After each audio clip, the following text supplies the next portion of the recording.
오늘은 이제 요한복음 14장 말씀을 함께 살펴보도록 하겠습니다.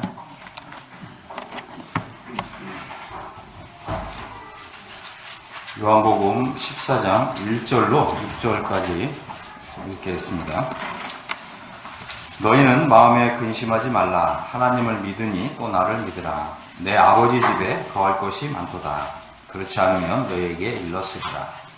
내가 너희를 위하여 처소를 예비하러 가노니 가서 너희를 위하여 거처를 예비하면 내가 다시 와서 너희를 내게로 영접하여 나 있는 곳에 너희도 있게 하리라. 내가 어디로 가는지 그 길을 너희가 아느니라. 도마가 이르되 주여 주께서 어디로 가시는지 우리가 알지 못하거늘 그 길을 어찌 알겠사옵나이까. 예수께서 이르시되 내가 곧 길이요 진리요 생명이니 나로 말미암지 않고는 아버지께로 올 자가 없느니라. 특별히 이제 우리가 6절에 보면 이제 예수님이 내가 곧 길이요 진리요 생명이니 나로 말미암지 않고는 아버지께로 올 자가 없느니라. 이렇게 말씀을 하셨습니다. 우리가 이제 이 말씀을 이렇게 좀 대하면서 전에는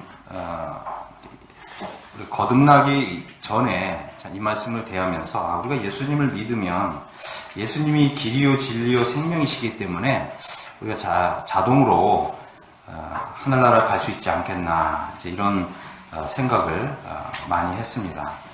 하지만 이제는 우리가 이제 거듭난 이후에 생명을 가진 이후에 이제 이 말씀을 이렇게 대하게 될 때 참 이 말씀이 굉장히 중요한 의미가 있다.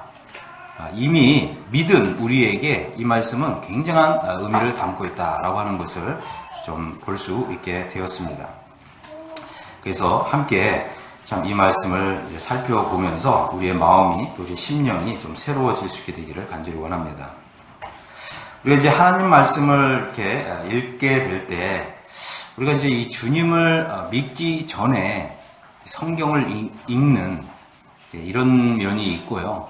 또 우리가 주님을 믿은 이후에 성경을 읽을 때 또 다르게 우리에게 다가오는 이런 의미가 있습니다. 그래서 우리가 이제 이 주님을 믿기 전에 성경을 많이 읽었는데 의외로 또 주님을 믿은 이후에 성경을 읽을 때는 성경을 잘 읽지 않는 이런 모습들이 종종 나타날 수가 있습니다. 하지만 이제 주님을 이미 믿은 우리가 성경을 읽게 될 때 이 말씀이 이전과는 또 전혀 다른 차원에서 이 말씀 우리 마음에 와닿는 이런 걸 많이 보게 되죠. 그래서 이 성경은 확실한 것은 이 하나님의 말씀은 하나님의 자녀에게 주신 것이다.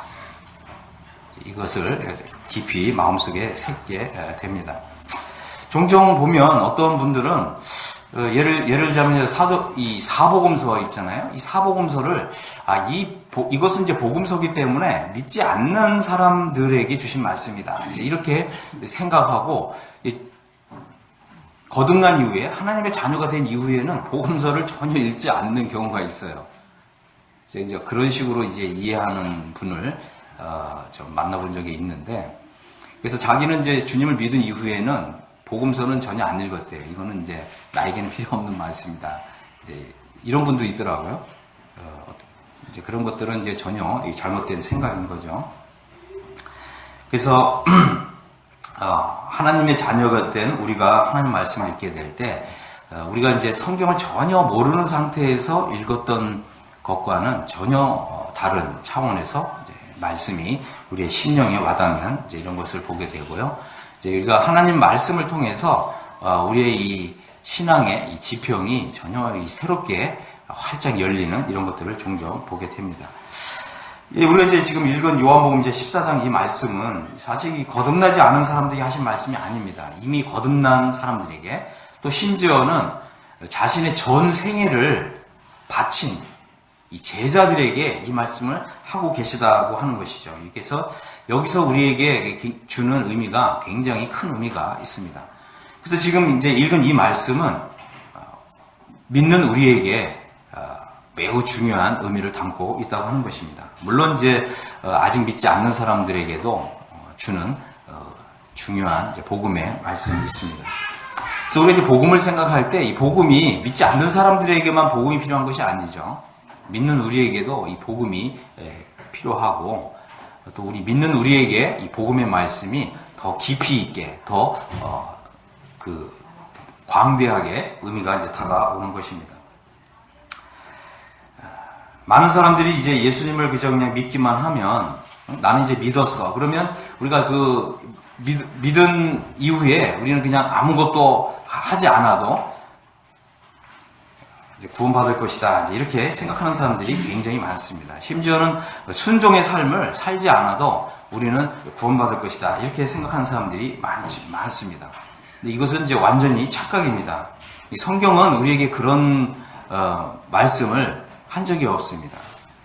성경은 우리에게 이 하나님의 은혜를 이 방탕거리로, 이 방종한 삶으로 바꾸는 이런 것들을 결코 허용한 적이 한 번도 없습니다. 성경 어디에 그런 구절이 그 어디에도 있질 않습니다. 그런데 의외로 많은 사람들이 이런 이 구원파적인 이런 이제 사고방식을 가지고 있습니다. 그래서 이 하나님의 은혜를 이 방탕거리로, 방종한 삶으로 바꾸는 이런 사람들이 굉장히 많이 있습니다. 그래서 이런 걸 볼 때, 우리가 지금 말세를 살고 있구나. 이런 것들을 많이 생각하게 됩니다. 그래서 이 말세를 살아가는 우리는 더욱 철저하게 하나님 말씀을 읽어야 되고, 정말 이 하나님의 말씀을 우리 삶에 적용할 수 있어야 됩니다. 그래서 우리가 생각하는, 우리의 생각을 믿을 것이 아니라 하나님의 말씀을 믿어야 하고요. 또 특별히 말씀대로 믿어야 됩니다. 이것이 굉장히 중요한 것입니다. 그래서 이제 우리가 읽은 이 말씀, 이 본문 속에는 정말 이 구도자를 위한 기쁜 소식도 있고 또 이미 거듭난 우리에게 기쁜 소식이 있습니다. 우선 예수님께서는 내가 길이다 이렇게 말씀하셨습니다. 그래서 우리는 이제 이 길의 의미가 무엇인지를 먼저 알 필요가 있죠. 그래서 우리가 이제 창세기로 돌아오면 하나님께서는 이제 사람을 창조하셨습니다. 그리고 하나님께서는 이 사람에게 하나님께로 올 수 있는, 자유롭게 하나님께로 올 수 있는 이 길을 열어 두셨습니다. 그래서 이 첫사람, 이 아담은, 또 아담과 하와는 언제라도 하나님께 나아갈 수 있는 길이 있었습니다. 하지만 이제 우리가 잘 아는 대로 아담의 범죄 때문에 하나님께로 가는 길이 이게 막혀버렸다고 하는 것이죠. 그래서 우리 창세기 3장을 한번 좀 보면, 창세기 3장 22절에 보면 이제 여호와 하나님이 이르시되 보라 이 사람이 선악을 아는 일에 우리 중 하나같이 되었으니 그가 그의 손을 들어 생명나무 열매도 따먹고 영생할까 하노라 하시고 24절 이같이 하나님이 그 사람을 쫓아내시고 에덴 동산 동쪽에 그룹들과 두루 도는 불칼을 두어 생명나무의 길을 지키게 하시니라. 자, 이 말씀을 보면 길이 막힌 거죠. 이제 우리가 하나님께로 가는 길이 막힌 거예요. 우리가 보면 여기서 이 생명나무의 길을 지키게 하셨다고 그랬습니다. 이 아담의 범죄로 인해서 이제는 어느 누구도 하나님께로 나아갈 수 있는 길이 이제 없어진 거예요. 하나님께로 나아가는 길이 봉쇄된 것입니다. 그런데 이 하나님께로 가는 길을 누가 지키고 있다고요? 그룹들과 두루 도는 불칼을 두어서 이 생명나무의 길을 지키게 했습니다. 이 그룹이라고 하는 것은 천사들에는 몇 가지 이 계급이 있어요. 그래서 우리가 잘 아는 대로 천사들에는 이제 그룹이 있습니다. 이 그룹은 이제 원래는 케루빔이라고 하는 단어인데 우리말로 번역될 때 그룹이라고 번역을 했어요. 이 그룹이라고 하는 천사는 이제 우리가 요한계시록에 보면은 요한계시록 4장, 5장에 보면은 하나님의 이 보호자 가장 가까이에서 하나님의 보호자를 지키는 이 천사들이 있는데 이 천사들 이제 내생물이라고 부르고 또 이 천사들 그룹이라고 부릅니다. 그 다음에 또 우리가 아는 천사들 중에는 또 누가 있냐면 날개 6 달린 천사가 있어요. 이 천사는 이제 스랍이라고 부르죠. 스랍. 이제 이 스랍이라고 하는 단어는 원래는 이제 히브리어로 이 세라핌이라고 하는 단어인데 이걸 우리말로 번역을 할 때 스랍이라고 번역을 했습니다.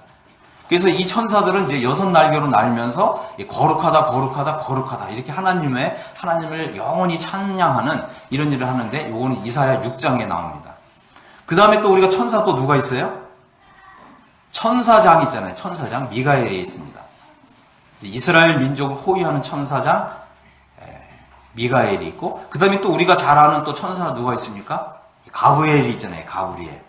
가브리엘 천사는 이 하나님의 전령이에요. 하나님의 이 소식을 전하는 이런 일을 맡은 가브리엘 천사가 있고, 그 다음에 이 가브리엘 그 밑에 수만의 천사들이 있습니다. 그래서 이 천사들은 하나님의 이제 특별한 일을 수행하는 이런 일을 하는데, 어쨌든 이 생명나무의 길을 지키는 천사가 누구라고요? 가장 높은 천사 계급인 이 그룹이 지키고 있는데, 그것도 어떻게 해요? 불칼을 가지고 지키고 있어요. 여러분 이 불칼을 뚫고 하나님께로 갈 수 있습니까? 못 가요. 죄인은 이 천사들이 지키고 있는 이 굴을 뚫고 나갈 수 없습니다. 이 천사의 이 불칼에 의해서 전부 죽임을 당하는 거예요. 다시 말씀을 드리면, 이제 이 범죄한 죄인은 하나님께로 가는 길이 막혔다는 거예요. 갈 수 없습니다. 이것이 이제 우리에게 아주 절망적인 것이죠. 그렇기 때문에 이 하나님께로 가는 길을 거룩한 천사들이 지키고 있기 때문에 우리는 우리 스스로의 힘으로는 하나님께 갈 수 없다. 이 생명의 길에 갈 수 없다고 하는 것입니다. 그래서 우리는 어떻게 해요? 길이 필요하죠. 우리는 이제 하나님께로 가는 길이 필요해요. 그래서 예수님이 오신 것입니다. 그래서 예수님이 누구시라고요? 예수님이 바로 길이신 거예요. 이 세상은 죄로 인해서 이 세상은 완전히 황폐화되었고, 이 세상은 완전히 파멸 상태에 있습니다. 전에 길이 있었는데 지금은 이 세상이 완전히 무너져 내렸기 때문에 길이 없어져 버린 거예요. 우리가 그런 소식을 종종 듣잖아요. 뭐 작년에 보니까, 올해 초인가요? 작년에 보면은 미국에서도 어마어마한 이런 재해가 있어서 한 마을이 통째로 그냥 매몰되는. 이게 전에 길이 있었지만 길이 사라지잖아요. 그 다음에 또 인도네시아에서도 보면 이 지각이 막 그 용획처럼 땅 전체가 막 흘러가지고 마을 전체가 그냥 사라져 버리잖아요. 전에 길이 있었는데 길이 사라져 버리는 거예요. 이것은 이제 우리에게도 중요한 문제죠. 전에는 하나님께로 나아갈 수 있는 길이 있었는데, 이제는 이 죄로 인해서, 그죠? 이 죄로 인해서 하나님께로 나아가는 길이 완전히 파괴됐다는 걸 하는 것입니다. 그래서 우리가 하나님께로 가고 싶어도 하나님께로 가는 길을 우리가 찾으려고 해도 우리 힘으로는 결코 찾을 수 없다고 하는 것입니다. 그래서 예수님이 오셨고요. 그래서 예수님이 바로 하나님께로 가는 길이 되어주시는 것입니다. 그래서 이 예수님이 없으면 하나님께로 갈 수 있다고요? 없다고요? 없다고요. 예수님이 바로 하나님께로 가는 길인데, 이것이 유일한 길이라고 하는 것입니다. 우리가 이 길을 잘 알아야 되는데, 많은 사람들이 예수님이 길이라고 하는 사실을 안다고 생각하는데 전혀 몰라요. 이게 무슨 말이냐? 예수님을 어떻게 생각하냐면, 우리가 예수님을 믿는다. 그럼 예수님이 바로 하나님께로 가는 나의 길이라고 하는 것을 믿어야 되는데, 많은 사람들이 예수님을 길로 믿는 게 아니라 어떻게 믿냐면 에스컬레이터로 믿어요. 에스컬레이터가 뭐죠? 에스컬레이터는 이렇게 내가 한 발만 딱 딛고 서 있으면 에스컬레이터가 이렇게 쭉 올라가잖아요. 많은 사람들이 예수님을 이렇게 생각한다는 거예요. 다시 말씀을 드릴게요. 예수님은 에스컬레이터가 아니라 길이시다. 길이라고 하는 것은 뭐냐면 우리가 걸어야 된다는 거예요. 이해하셨습니까? 에스컬레이터는 내가 걸을 필요가 없죠. 난 그냥 가만히 서 있기만 해도, 그죠? 예수님을 믿는 그 한 번의 믿음만 딱 행사하면 에스컬레이터는 뭐예요? 나를 쭉 해서 아버지께로 데려가 준다는 거죠. 이것은 성경에서 말하는 진리가 아닙니다. 그래서 이 길이라고 하는 것은 내가 직접 걸어야 되는 거예요. 이해하셨습니까? 그런데 이 길은 홀로 걷는 길이 아니라 예수님과 함께 걷는 길이라고 하는 것입니다. 전에는 길이 없었는데 예수님이 길이 되어주셔서 아버지께로 가는 길을 만들어 놓으신 거예요. 그래서 예수님이 길이라고 하는 것은 예수님이 먼저 앞서가신 그 길을 따라 우리가 가게 될 때, 뭐라고요? 우리도 예수님이 가신 길을 따라 걸을 때 마침내 아버지께로 간다고 하는 것입니다. 근데 우리가 걸어가지 않으면 어떻게 되겠어요? 우리가 이제 1년마다 한 번씩 소풍을 가서 이렇게 이제 둘레길을 따라서 이 꿈에서 이렇게 따라 걷잖아요. 그럼 우리가 이 둘레길에 그 초입에 발만 딱 얹어놓으면은 자동으로 이렇게 쭉 이렇게 딱 돌아서 이렇게 딱 오나요? 안 그러죠? 걸어야죠. 우리가 이 걷는 수고를 해야 이 둘레길을 이렇게 따라서 돌아올 수가 있는 것입니다. 그래서 우리가 이 성경을 보면, 특별히 이제 시편 23편을 보면 이 길의 의미가 아주 잘 나타나 있습니다. 우리 지금 시편 23편을 한번 보겠습니다. 시편 23편은 여호와는 나의 목자시니 이렇게 말씀하고 있습니다. 이 말씀은 이제는 예수님을 나의 목자로 선택해야 된다고 하는 것입니다. 예수님을 나의 목자로 믿어야 된다고 하는 것입니다. 예수님을 나의 목자로 의지해야 된다는 것입니다. 그래서 시편 23편의 이 마지막 절은 뭐예요? 내가 여호와의 집에 영원히 살리로다. 그래서 이 아버지 집에 이제 들어가서 사는데, 그 이제 시편 23편 1절부터 6절까지를 보면 뭐가 있어요? 목자이신 예수님을 따라 걷는 길이 있는 거예요. 그래서 우리가 이 길을 따라서 걸어야 마침내 아버지 집에 들어가는 거죠. 그런데 우리가 이 걷는 이 길에는 2절에 보면 푸른 풀밭도 있고요. 또 쉴만한 물가도 있습니다. 그래서 우리의 영혼을 소생시키시는 이런 놀라운 하나님의 은혜도 있고요. 그 다음에 또 뭐가 있어요? 우리가 예수님은 우리를 의의 길로 인도하시잖아요. 의의 길. 의의 길이 뭐겠어요? 우리가 예수님이 먼저 의의 길을 걸으셨고 우리도 이 의의 길을 따라 걷는 게 있는 거죠. 그런데 또 4절에 보면 우리가 이 예수님을 따라 걷는 이 길에는 사망의 음침한 골짜기도 있어요. 그러니까 우리가 예수님을 믿으면, 그죠? 예수님을 믿으면 우리에게 시련도 없고 고난도 없고 질병도 없고 그런가요? 예수님은 우리의 길이 되어주시는데, 이건 분명한 약속이지만 우리에게 네가 나를 믿으면, 그리고 내가 길인데 이 길을 따라 걸을 때 너의 인생에는 시련이 더 이상 없을 것이다. 더 이상 고난도 없을 것이다. 그리고 내 육체에 질병도 없을 것이다. 이렇게 약속하셨나요? 그렇지 않습니다. 우리가 예수님을 따라 걷는 길에는 이 사망은 음침한 골짜기가 있습니다. 그런데 이 놀라운 건 뭐냐면, 그럴지라도 우리가 해를 두려워하지 않을 것은 주님이 우리와 함께 하신다고 하는 것입니다. 주님이 먼저 이 길을 다 걸으셨기 때문에 우리가 언제라도 이런 이 사망의 음침한 골짜기에 어떤 해로운 것이 닥칠 때 우리가 기도하면 예수님께서는 우리와 함께 하심으로 이 모든 시련을 넉넉히 이제 감당할 수 있도록 이런 은혜를 주신다고 하는 것입니다. 그리고 주님의 지팡이와 막대기가 나를 안위하신다 그랬어요. 여기서 이 단어는 좀 굉장히 중요한 단어예요. 그래서 주님이 지팡이와 막대기. 그런데 어느 성경에는 이제 이 막대기가 또 채찍이로 이렇게 번역된 또 이런 성경도 있습니다. 그래서 이 주님은 이제 우리의 그 인생 가운데서 이 두 가지를 사용하시는데, 사무엘하 7장 14절에 보면 이런 말씀이 있어요. 주님이 이제 이 솔로몬을 향해서 이런 말씀을 하셨습니다. 나는 그에게 아버지가 되고 그는 내게 아들이 되리니 이랬어요. 그가 만일 죄를 범하면 내가 사람의 매와 인생의 채찍으로 징계하려니와. 이 주님이 두 가지를 사용하시는 거예요. 이것은 이제 우리가 하나님의 자녀가 된다면 하나님께서는 우리를 그냥 자녀로 삼으시고 그냥 방치하시고 내버려 두시는 것이 아니라, 우리가 하나님의 말씀대로 순종하지 않으면 어떻게 하신다고 그랬어요? 사람의 매와 인생의 채찍으로 징계하신다고 하는 것입니다. 그래서 우리가 하나님을 믿었다면 우리가 하나님을 잘 섬겨야 되는 거예요. 이해하셨죠? 우리가 하나님께 잘해야 되는 거예요. 우리가 이 하나님을 예배 드릴 때도 하나님께 예배를 잘 드려야 되는 거예요. 우리가 하나님을 잘 섬기지 못하면 어떻게 해요? 하나님이 사람의 매와 인생의 채찍으로 징계하신다는 것입니다.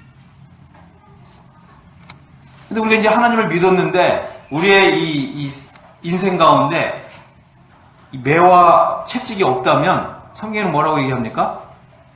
하나님 자녀가 아니라는 거예요. 여러분 한번 잘 생각해 보시기 바랍니다. 내가 예수님을 믿은 이후에 우리의 삶을 한번 싹 돌려보세요. 우리가 이제 주님을 믿은 후에 잘하면, 주님을 잘 섬기면 그거에 따라서 하나님의 은혜를 더하시기도 하시고요. 또 우리가 하나님 말씀을 떠나서 불순종하면 하나님께서 우리에게 채찍으로 징계하시는 게 있습니다. 이런 것이 없다면 하나님의 자녀가 아니라고 하는 거예요. 그러나 우리가 이제 걱정할 필요가 없는 것은 우리가 이제 회복하면 하나님께서 다시금 하나님의 정말 사랑하는 자녀로 하나님께서 은혜를 더해 주신다고 하는 것입니다. 그래서 이 5절에 보면은 우리에게 원수가 있어요. 원수가 있어요. 이 사탄 마귀인데, 이 사탄 마귀는 부지런히 이 하나님을 믿지 않도록, 하나님을 바라보지 못하도록 우리의 이 시야를 가리고 우리의 이 귀를 이렇게 가려서 하나님의 말씀을 듣지 못하도록 이런 일을 하는 거예요. 사탄이 하는 목적은 뭐냐면 이 하나님의 의의 길에서 떠나도록 하는 게 이게 사탄의 목적이에요. 그래서 우리의 인생이 하나님을 위해서 살면 우리의 인생이 정말 값지고 정말 이 아름답고, 또 장래에 하나님 나라에 들어가면 하나님 앞에서 우리에게 이 영광의 면류관을 주셔서 모든 성도들이 보는 앞에서, 그죠? 또 모든 천사들이 보는 앞에서 우리에게 영광과 존귀를 다 더해 주시는데, 우리가 이 사탄의 말을 듣고 우리의 인생을 허비하면 어떻게 되겠어요? 부끄러움을 당하잖아요, 하나님 앞에서. 그럼 우리가 얼마나 우리 마음에 이 좌절감을 겪겠습니까? 사탄의 목적은 바로 이런 거예요. 그래서 우리가 결코 이 사탄의 시험하는 소리를 들어서는 안 되는 거죠. 하나님 말씀에 순종하지 않아도 괜찮다. 하나님의 말씀에 너무 그렇게 복종하는 삶을 살지 않아도 괜찮다. 구원받는 데는 지장이 없다. 뭐 이런 식으로. 그래서 우리로 하여금 그 하나님의 은혜를 망각하고 또 하나님의 은혜를 욕된 것으로, 방탕한 것으로, 방종한 삶으로 바꾸도록. 그래서 결국은 장래에 하나님 앞에 섰을 때는, 야, 내가 정말 내 인생을 호랑방탕하게 살았구나.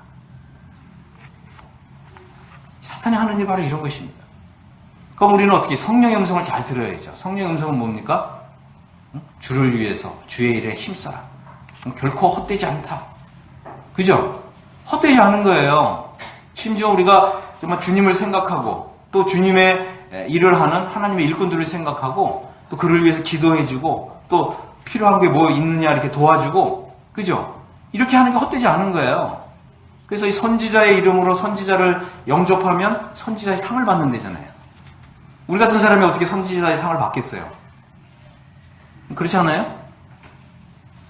그런데 우리가 정말 하나님 말씀을 증거하고 이런 일꾼들을 도와주면 우리가 선지자의 상을 받는다는 거예요. 이게 얼마나 복된 일입니까? 얼마나 자랑스러운 일이에요. 그래서 결코 헛되지 않다고 하는 것입니다. 그런데 이게 중요한 건 뭐냐면, 이런 이 복된 일이 시작되려면 예수님을 나의 목자로 내가 받아들여야 된다고 하는 것입니다. 우리 이미 믿은 우리 성도님들도 잘 생각해 보세요. 정말 예수님이 나의 목자신가요? 예수님이 정말 나의 삶을 매일매일 같이 인도하시나요? 아니면 내 자신이 목자가 되어서 나는 내 뜻대로 다 할 수 있어, 목자이신 예수님이 필요치 않아, 이렇게 생각하고 있지 않나요? 잘 생각해 보시기 바랍니다. 우리가 하나님 말씀을 읽고 하나님 말씀에 순종하지 않으면 이 말은 뭐예요? 나는 이것은 예수님이 나의 목자로 원치 않습니다. 나는 그저 내가 주인이 되어서 그저 내 생각대로, 나 편한 대로 이렇게 살겠습니다. 이런 거예요. 이런 것은 우리가 정말 거듭났을지라도, 그죠? 하나님의 자녀가 되었을지라도 이건 내가 내 주인 된 삶을 사는 거죠.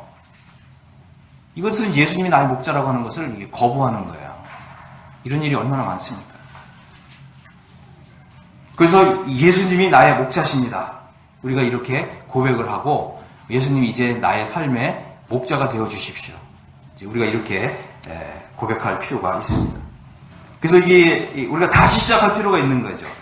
아직 구원받지 못한 구원받지 못한 구도자는 예수님 이제 나의 삶의 목자가 되어 주십시오, 이렇게 기도해야 되는 거고요. 이미 거듭난 우리는 어떻게 해요? 예수님, 이제 진짜로 예수님 나의 목자가 되어 주십시오, 이렇게 해야 되는 거예요. 아시겠습니까? 그래서 이제부터는 내가 예수님을 따르겠습니다. 이제부터 지금까지 잘 생각해 보니까 제가 예수님의 말씀에 순종하지 않고 그냥 내가 내 인생의 주인 돼서 살아온 것 같아요. 지금 죄송합니다. 이제 예수님을 정말 나의 목자로 제가 받아들이겠습니다. 이미 거듭난 분도 이렇게 기도해야 되는 거예요. 그러면 예수님이 그래, 이제부터 내가 너의 주인이 되어주겠다. 너의 모든 삶에 하루하루 내가 너의 삶에 나타나서 인도하겠다. 이렇게 해 주시는 것입니다. 그래서 예수님의 말씀에 이제 순종하겠습니다. 그래서 진실한 마음으로 예수님을 나의 목자로 받아들이면 예수님이 나의 주님이 되어주신다고 하는 것입니다. 그래서 이제 주 예수님이 나의 목자시라면 어떻게 해요? 목자신 주님은 나를 친히 보호하시고 돌보십니다. 근데 참 놀라운 건 뭐냐면 예수님은 이 영적인 일에만 우리의 목자가 되어주시는 게 아니에요. 우리의 이 경제적인 부분까지도 나의 목자가 되어주신다고 하는 것입니다. 이게 참 놀라운 거죠. 놀랍지 않습니까? 예수님은 우리의 삶에 영적인 일에만 목자가 되어주시는 게 아니에요. 우리의 이 경제적인 부분까지도 주님이 다 감당해 주시는 것입니다. 주님은 결코 우리를 이 불의한 길로 인도하시는 분이 아니에요. 우리로 하여금 의의 길로 인도하시고요. 우리로 하여금 의의 사람이 되게 해주시고요. 또 의를 행하는 사람이 되게 해주시는 것입니다. 예수님이 나의 목자가 되어주시면 예수님은 죄의 길로 우리를 인도하시는 법이 없습니다. 의의 길로, 또 하나님께 영광이 되는 길로 우리를 인도해 주십니다. 하지만 우리가 이 주님의 인도를 받지 않으면 우리는 잘못된 길을 갈 수가 있죠. 어떻게 생각하세요? 내가 주님을 믿은 이후에 나는 잘못된 길을 한 번도 가본 일이 없다. 여러분 그렇게 말씀할 수 있어요? 아마 그렇게 말할 수 있는 사람은 없을 거예요. 그래서 우리가 언제라도 이 의의 길에서 떠났다라고 이런 것이 이렇게 느껴진다면 주님, 제가 주님을 외면했습니다. 주님을 저의 삶에 좀 다시 주인으로 또 목자로 제가 다시금 받아들입니다. 이렇게 기도하면 우리의 믿음이 다시금 새롭게 되고 또 변화가 되고 다시금 의의 길로 회복이 되는 것입니다. 그래서 우리 이제 그 서울 강북교회 모든 성도님들은 오늘 정말 믿음으로 이렇게 기도하십시오. 그리고 주님 정말 저에게 이렇게 물질의 복을 주셨는데 또 이게 통장을 보시면서 이 통장에도 주님이 이렇게 저에게 물질의 복을 주셨는데 이거 다 주님 것입니다. 여러분 그렇게 기도할 수 있어요? 없으세요? 그렇게 생각하니까 무섭고 두렵죠? 막 떨리죠?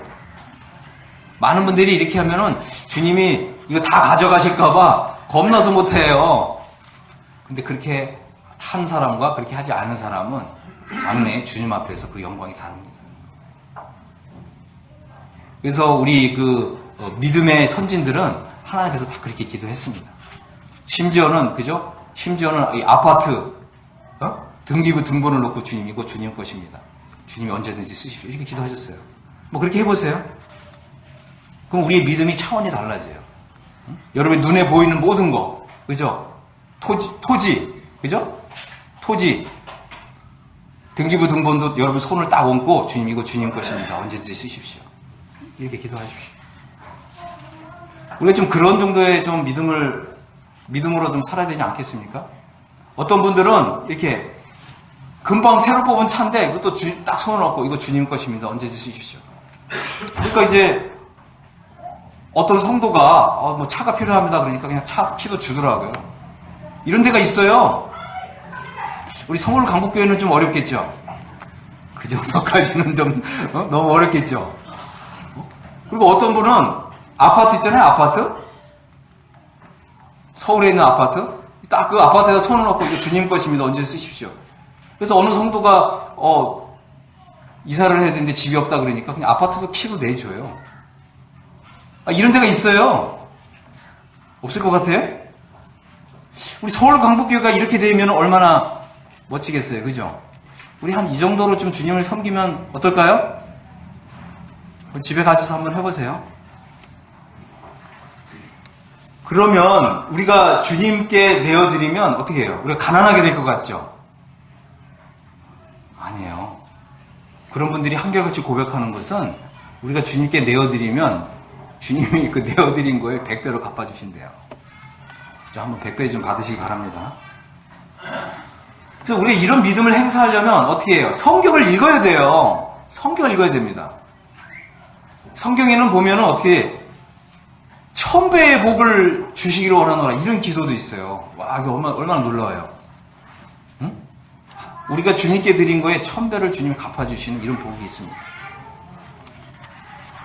그래서 우리가 이 주님을 목자로 삼아서 이 주님을 따라 걸을 때 주님은 우리의 이 모든 삶 가운데 하나하나 그 길을 인도하십니다. 그런데 이제 우리가 또 시편 1편을 보면 이런 말씀이 있어요. 시편 1편을 좀 돌아보면 시편 1편을 보면 여기 이제 복 있는 사람이 나옵니다. 복 있는 사람은 악인의 꾀를 따르지 않고 죄인의 길에 서지 않고 오만한 자의 자리에 앉지 않습니다. 여기 보면 이제 복 있는 사람이 나오고 악인도 나오고 죄인도 나오고 오만한 자도 나와요. 복 있는 사람은 하나님의 말씀을 그대로 순종하는 사람이고 또 하나님의 말씀에 순종하는 사람입니다. 이제 이런 사람은 2절에 보면 오직 하나님의 말씀을 즐거워하면서 하나님의 말씀을 주야로 묵상하는 사람입니다. 이런 사람의 특징은 이제 신학가에 심은 나무가 철을 따라 열매를 맺고 그 잎사귀가 마르지 않고 그가 하는 모든 일이 다 형통하다 그랬습니다.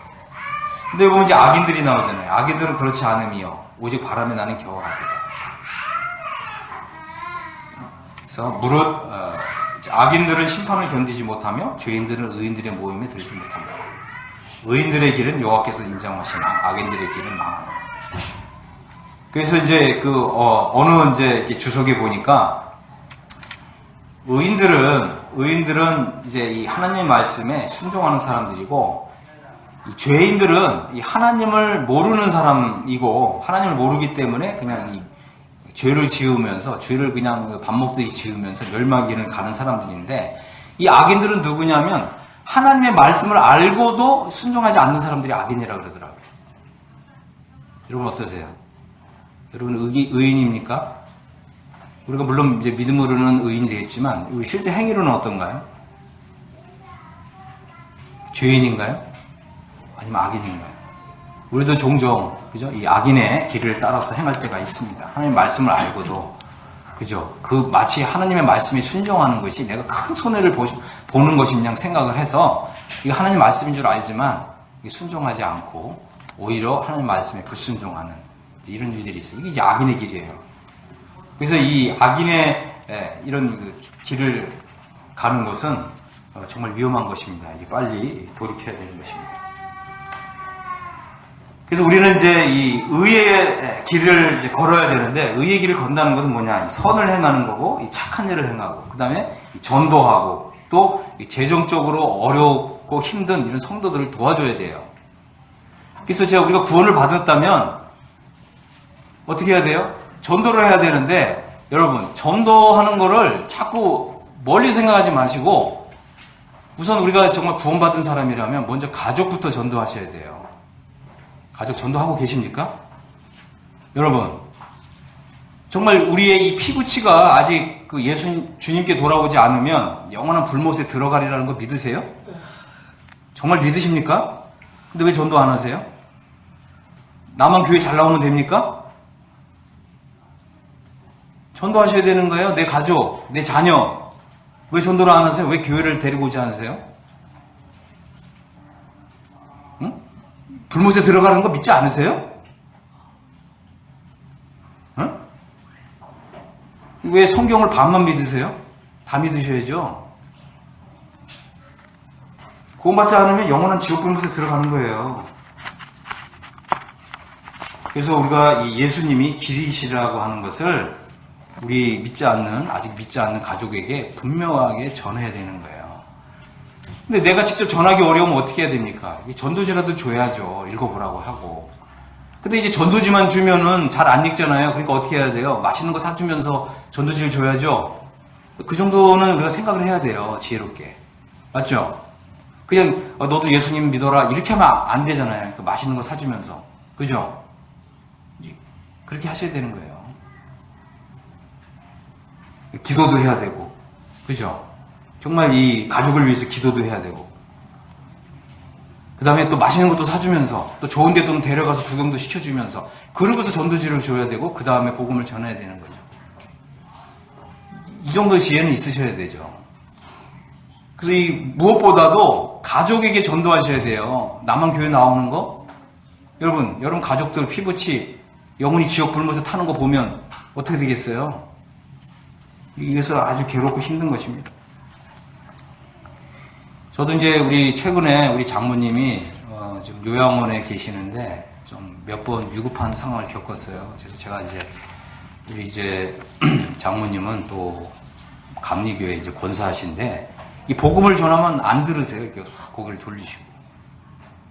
그래서 제가 이번에 갈 때마다 복음을 이렇게 전하셨어요. 뭐 예를 들자면 십자가의 두 강도 이렇게 얘기를 들려드리면서 한 강도는 회개하고 예수님을 믿었습니다. 근데 이 강도가 주 예수여 당신의 나라 임하실 때 나를 기억하소서 이렇게 했습니다. 근데 이 강도가 마음의 중심으로 회개하고 믿었기 때문에 어머님도 예수님을 믿으신다면 요 한마디만 하십시오. 주 예수여 당신의 나라 임하실 때에 나를 기억해 주소서. 요 한마디만 하십시오. 절대 안 해요. 절대 안 해요. 지금 몇 년 동안을 다니면서 우리 장모님한테 이거 한마디 하십시오. 안 하시더라고요. 근데 이번에 아주 굉장히 위급하셔가지고 제가 달려가서 그 그림으로 된 전도지가 있어요. 이 그림 하나하나 보여드리면서 했어요. 그래서 정말 예수님이 나의 죄 위에 나의 죄를 다 가져가셨다 그러면 예수님 고맙습니다. 예수님 감사합니다. 한마디 하십시오. 그랬더니 이번에는 하시더라고요. 가족 전도하기는 이렇게 힘들고 어려워요. 그래도 해야죠. 그래서 제가 저기도 비치해 놨지만 이렇게 그림으로 된 거 하나하나 보여드리면서 이렇게 했더니 그 장모님이 예수님 고맙습니다. 감사합니다. 이렇게 하시더라고요. 가족 전도는 어렵지만 끝까지 해야 되는 거예요. 하시겠죠? 하실 거죠? 말로만 전도하지 마세요. 가족들이 어떻게 말로만 전도하고 되겠어요? 맛있는 것도 사주고 좋은 데 데려가고 선물도 좀 사주면서 이렇게 하세요. 자, 그 다음에 그래서 예수님이 우리의 길이 되어주시는 거예요. 그래서 예수님이 우리의 길이 되어주시기 때문에 우리가 먼저 아버지께로 가는 길을 걸으셨습니다. 그래서 우리가 이 예수님을 나의 목자로 삼고 예수님과 함께 동행하는 이런 삶을 살면 우리가 예수님이 들어가신 그 아버지 집에 우리도 가게 된다고 하는 것입니다. 자, 두 번째는 예수님이 다시 요한복음 14장 6절에 오면 내가 진리요 이렇게 말씀하셨어요. 그럼 진리가 뭐냐? 우리가 요한복음을 읽다 보면 이 진리가 나와요. 예수님이 진리라고 하셨는데 예를 들자면 빌라도가 예수님께 이렇게 물었어요. 진리가 무엇이냐?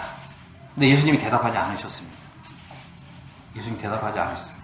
그래서 이 진리가 무엇인지 알기를 정말 원하지 않는 사람에게는 예수님이 대답하지 않으셨어요. 많은 사람들이 이 진리가 무엇인가 이렇게 이 빌라도처럼 궁금해하지만 정말 진리를 원하지는 않는다는 거예요. 여러분 정말 진리를 알고 싶습니까? 그런데 이 진리를 아는 사람들은 이 진리이신 예수님을 따라가는 거예요. 응? 우리가 진리를 알고서 예수님이 가신 방향하고 다른 방향으로 가면 그건 우리가 진리를 믿는 게 아니에요.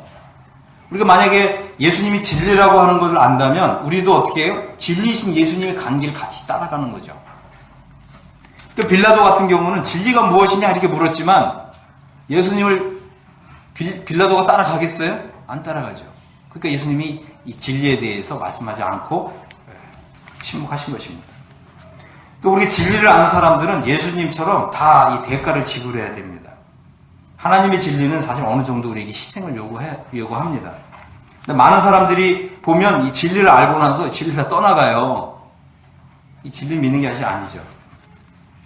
그래서 예수님이 진리가 무엇인지 우리에게 말씀하셨는데 크게 두 가지가 있어요. 요한복음 8장 32절에 보면 진리를 알지니 진리가 너희를 자유롭게 하리라 그랬습니다. 그래서 우리가 이 자유의 의미를 알아야 되는데 이 자유가 뭐냐면 모든 사람은 다 죄의 종이라고 하는 것입니다. 예외가 없어요. 그래서 예수는 뭐라고 하셨냐면 죄를 범하는 자마다 죄의 종이라. 종은 영원히 집에 거하지 못하되 아들은 영원히 거하나니 그러므로 아들이 너희를 자유롭게 하면 너희가 참으로 자유로우리라. 그래서 이 진리는 우리를 죄로부터 자유하게 해준다는 거예요. 진리를 아는 사람은 죄로부터 자유를 얻는다고 하는 것입니다. 두 번째, 진리는 우리를 거룩하게 해줍니다. 요한복음 17장 19절에 보면 내가 나를 거룩하게 하오니 이는 그들도 진리로 거룩함을 얻게 하려 함이니이다 그랬어요. 그래서 진리는 우리를 거룩하게 해준다고 하는 것입니다. 그런데 다시 말씀드려서 만약 진리를 알지 못하면 어떻게 되죠? 진리를 알지 못하면 영원히 이 땅에 사는 동안에 죄의 종으로 사는 거예요. 두 번째, 거룩한 삶을 살 수 없고요. 죄의 종으로 살기 때문에 일순간 쾌락을 맛볼 수 있을지 모르지만 죄를 짓고 나면 우리 양심이 괴롭고 송사를 받아요. 맞죠? 죄의 종인 사람은 이 땅에서 일순간 쾌락을 맛볼 수 있을지 모르지만 우리의 영혼이 이 괴롭힘을 당한다고 하는 것입니다. 그래서 우리는 이 진리를 알아야 하는 것입니다. 왜 또 진리를 알아야 되냐면 우리가 지은 죄들이 있기 때문에, 그죠? 이 죄들 때문에 이 진리를 알아야 돼요. 진리가 없으면 내가 지은 죄로부터 자유로울 수가 없어요. 많은 사람들이 자신이 지은 이 죄가 어느 날 갑자기 생각이 나잖아요. 그래서 우리의 양심을 괴롭힌다고요. 아, 내가 왜 그때 그런 말을 했나? 그죠? 이런 작은 것이 어느 날 갑자기 생각나면 우리 양심이 괴롭잖아요. 여러분 그때 어떻게 하셨어요? 어떨 때는 밤이 새도록 괴롭잖아요. 그것 때문에. 특별히 우리 자매님들, 우리 그 남편 된 우리 형제님한테 한번 화풀이를 하시면서 막 이렇게 말을 토한 적이 있죠. 그럼 마음이 어떻게 후련하시던가요? 후련해요? 물론 그렇게 할 때는 후련할지 모르지만 조금 지나면 막 괴롭죠. 엄청난 괴로움이 막 몰려오잖아요. 그런 것입니다. 근데 이런 죄들이 자꾸 쌓여만 간다고요. 우리 형제님들도 마찬가지고. 이 죄가 쌓여만 가서 어느 날 우리가 이제 마지막 그 인생을 이 세상을 떠나야 될 때 이 죄들이 한꺼번에 몰려오는 거예요. 아, 나는 이 죄 때문에 영원한 심판을 받을 것이다. 그래서 이런 이 괴로운 마음을 안고 이 세상을 떠나가는 거예요. 그러니 얼마나 이 지옥의 고통이 얼마나 크겠어요. 그래서 우리가 이 진리를 알아야 됩니다. 그래서 이 진리를 아는 사람은 내가 지은 죄로부터 자유를 얻게 되고 영원한 속죄를 얻는 것이에요.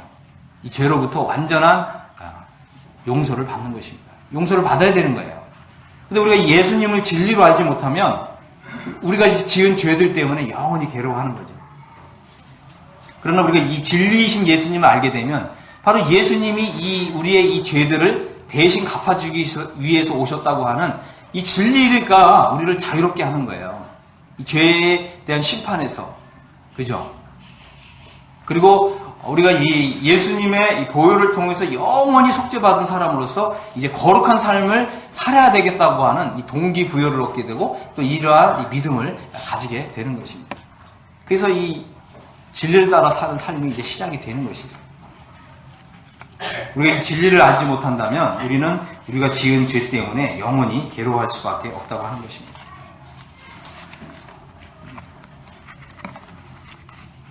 그래서 이 진리가 없다면 또는 진리를 모른다면 우리는 이 죄로 인해서 영원히 괴로워하고 우리 양심의 괴로움을 가질 수밖에 없습니다.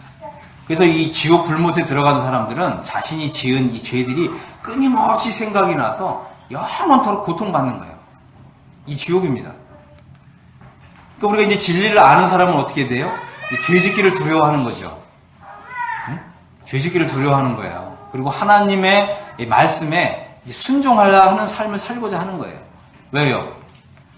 하나님 말씀에 불순종하면 이것이 우리의 이 양심을 괴롭히잖아요. 우리가 구원받은 사람이라 할지라도 우리가 죄를 지으면 하나님 말씀에 순종하지 않으면 이것이 우리의 양심을 괴롭히지 않습니까? 그래서 우리가 이 진리를 알게 되면, 그죠? 우리가 이제 더 이상 죄의 종이 아니라 하나님의 종으로 살 수가 있는 것입니다. 세 번째는 예수님이 생명이라고 하는 것입니다. 생명이신 예수 그리스도. 그래서 우리가 이제 거듭났습니다. 그리고 진리를 알므로 인해서 영원한 죄사함을 받았어요. 이제 마지막으로 이제는 우리의 생명을 그리스도의 생명으로 바꿔야 돼요. 그래서 옛날에는 교환된 삶이다 이렇게 표현했어요. 무슨 삶이요? 예수님의 생명과 나의 생명을 이제 교환해야 된다는 거예요. 왜 교환해야 되느냐? 우리는 우리 속에 있는 이 생명으로 지금까지 우리 삶을 살아왔는데, 우리가 태어나면서 받은 이 생명은 어떤 생명이에요? 거룩하고 진리에 잘 순종하는 생명인가요? 아니면 그냥 자동으로 이 죄 짓는 것으로 이끌어가는 생명이던가요? 반면에 예수님의 생명은 어떤 생명이었습니까? 예수님의 생명은 하나님 아버지를 기쁘시게 해드리는, 어떻게 해요? 자동으로. 이게 예수님의 생명이었어요. 그럼 우리는 어떻게 해요? 예수님의 생명이 필요한가요? 필요하지 않은가요? 필요 없으세요? 필요하죠. 그래서 어떻게 해요? 생명을 이제 바꿔야 된다고요. 어떻게 바꿀 수 있습니까? 우리가 이제 예수님을 이제 정말 나의 생명으로 간절히 원합니다. 여러분이 간절히 원하는 기도를 하셔야 되는 거예요. 이게 자동으로 바뀌지 않아요. 응? 이제는 나의 생명을 이제 예수님께 내놓고 이제 예수님의 생명, 예수 그리스도의 생명을 나의 생명으로 이제 받아들입니다. 그리고서 어떻게 하냐면 이제는 아버지의 뜻에 순종하는 삶을 살아야 돼요. 근데 참 예수님이 놀라운 말씀을 하셨어요. 요한복음 4장에 보면 나의 양식은 나를 보내신 이의 뜻을 행하며, 그러니까 예수님이 매일의 양식을 하나님 아버지의 뜻을 행하는 것으로 자신의 양식을 삼으셨다는 거예요. 우리 이 정도까지 할 수 있어요? 없어요? 있습니까? 없습니까? 할 수 있어요. 해보세요. 해보십시오. 그 다음에 하나님 아버지의 일을 온전히 이루는 것이라고 그랬어요. 온전히 이루는 거. 이제 하나님이 나를 하나님의 자녀로 삼으시고 나를 하나님의 자녀로 새로 거듭나게 해주신 것은 더 이상 나의 옛 생명으로 살지 않고 예수 그리스도의 생명으로 살게 하려는 것이구나. 맞습니까? 근데 이 예수님의 생명은 뭐냐면 하나님 아버지의 뜻을 행하는 것을 나의 양식으로 삼는 거예요. 그죠? 여러분 이제 하루에 밥을 몇 끼 드세요? 3끼 드세요? 네. 3끼 드시는 분도 있고, 또 우리 김동성 선생님 같은 경우는 좀 한 4끼 드실 것 같고, 송기방 선생님은 한 5끼 정도 드실 것 같고, 어쨌든 만약에 3끼를 드시는 분은 아버지 하나님의 뜻을 따라서 3번 순종하세요.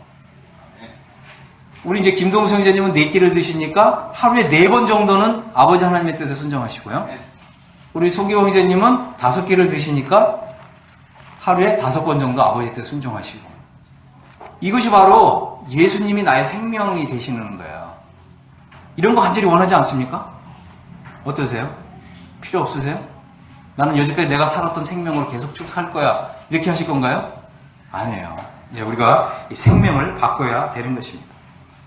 그런데 이제 예수님이 무슨 말씀을 하셨냐면, 이제 이 눈을 들어서 밭을 보아라 이랬어요. 휘어져 추수하게 되었도다. 거두는 자가 이미 삭고 받고 영생에 이르는 열매를 모으나니 뿌리는 자와 거두는 자가 함께 즐거워하게 하려 함이라. 그래서 우리가 이제 아버지의 일을 하는데, 이 아버지의 일에는 2파트가 있어요. 뭐냐면 어떤 사람은 뿌리는 일을 하고 또 어떤 사람은 거두는 일을 하는 거죠. 그런데 뿌리는 일을 한 사람이나 거두는 일을 한 사람이나 함께 즐거워한다는 거예요. 이게 아버지 일이에요. 그죠? 그러니까 우리 이제 이 하나님의 자녀가 된 사람, 특별히 또 예수님의 생명을 나의 생명으로 삼은 사람은 2가지 일을 하는 거예요. 뭐냐? 씨를 뿌리는 일. 또 하나는 거두는 일. 그럼 어떤 사람은 나는 거두는 일을 잘 못해. 근데 뿌리는 일 할 수 있잖아요. 뿌리는 일이 뭐죠? 뿌리는 일. 복음 전하는 일이에요. 근데 내가 아는 만큼만 소개하는 거죠. 내가 예수님을 믿었더니 참 이런 부분이 참 좋더라. 요거 한마디만 하셔도 이게 뿌리는 일을 하는 거예요. 요거 하실 수 있어요? 없어요? 요거 할 수 있잖아요. 요거 이제 뿌리는 거예요. 그래서 뿌리는 사람이 있어야 또 거두는 사람이 또 있는 거잖아요. 그죠? 그래서 이 하나님 아버지의 일은 뿌리는 사람, 거두는 사람이 함께 즐거워한다. 4장 37절에 보면 그런즉 한 사람이 심고 다른 사람이 거둔다 하는 말이 옳다 그랬어요. 그러면 한 사람은 심고 다른 사람은 거두고. 그죠? 그래서 이게 함께 합력하는 거예요. 그러니까 이제 우리 가운데는 어떤 분은 이제 뿌리는 일을 잘하는 분이 있고 또 어떤 분은 또 거두는 일을 잘하는 분이 있고 함께 협력을 한다고 하는 것입니다. 이제 무엇보다도 그죠? 예수님의 생명, 하나님 아버지를 기쁘시게 해드리는 이런 목적으로 하루하루를 사는 거예요. 나의 어떤 뭐 야망 아니면 뭐 재산, 증식을 위해서 하루하루 사는 게 아니고요. 그죠? 한 영혼이라도 더 얻기 위해서 아버지의 뜻에 순종하면서 사는 거예요. 그래서 우리가 이 하나님 아버지께, 보이지 않는 하나님 아버지를 경외하면서 살아가는 우리의 모습을 보면서 사람들이 묻는 거죠. 당신은 뭔가 세상 사람과 다른 것 같다. 그럴 때 짧게 내가 예수님을 믿게 되었고 예수님이 나의 길이 되어 주셨고 또 진리가 되어 주셨고 또 나의 생명이 되어 주셔서 내가 이런 삶을 살 수 있게 되었다. 당신도 예수님을 믿으면 이런 삶을 살 수 있다. 이렇게 짧게 이렇게 하면 이제 이것이 뿌리는 일도 될 수 있고 거두는 일이 될 수 있고 함께 기뻐한다고 하는 것입니다. 자, 이제 결론을 좀 내리겠습니다. 예수님은 내가 길이요 진리요 생명이라고 말씀하셨습니다. 우리는 이 길이요 진리요 생명이신 예수님, 이 전부이신 예수님을 내가 믿을 때 우리가 구원을 받는 거예요. 많은 사람들이 예수님을 전부가 아니라 이 부분만 원하거든요. 어떤 사람은 길이신 예수님, 어떤 사람은 진리이신 예수님, 어떤 사람은 생명이신 예수님. 아니에요. 길이요 진리요 생명이신 예수님 전부를 내가 믿고 이 전부이신 예수님을 내 마음에 영접할 때 그때 구원받고 아버지께 갑니다. 아멘. 결코 부분으로 만족하지 마십시오. 전부이신 예수님 나의 주님이십니다. 나로 하여금 아버지께로 이르게 해주시는 진정한 예수님은 전부이신 예수님입니다. 아멘. 기도하고 마치겠습니다. 하나님 아버지 감사합니다. 우리에게 예수님을 보내주셔서 하나님 아버지께로 가는 길이 되어주시고 또 내가 지금 모든 죄들을 영원히 용서받을 수 있는 이런 진리가 되어주셔서 우리로 하여금 더 이상 죄의 종으로 살지 않고 우리로 하여금 거룩한 하나님의 자녀로 살 수 있도록 진리가 되어주신 주님 감사합니다. 또 예수님은 우리의 생명이 되어주셨습니다. 나의 생명이 되어주셨습니다. 우리가 과거에 옛 생명으로 살 때에는 그저 죄의 종으로 살 수밖에 없었습니다. 이제 나의 생명, 나의 옛 생명을 내려놓고 이제 예수님을 나의 생명으로 나의 마음에 영접하고 받아들입니다. 이제 예수님 나의 생명이 되어주셔서 이제 오늘부터 하나님 아버지를 기쁘시게 해드리고 오로지 아버지의 뜻을 받들어 행하며 아버지 일을 온전히 이루는 이런 생명으로 살아가게 해 주옵소서. 그리하여 부분적인 예수님이 아니라 전부이신 예수님을 믿고 전부이신 예수님으로 기뻐하고 전부이신 예수님으로 우리의 삶을 하나님의 은혜와 진리로 복되게 해 주옵소서. 우리 예수 그리스도의 이름으로 아버지 하나님께 감사하고 기도했습니다. 아멘.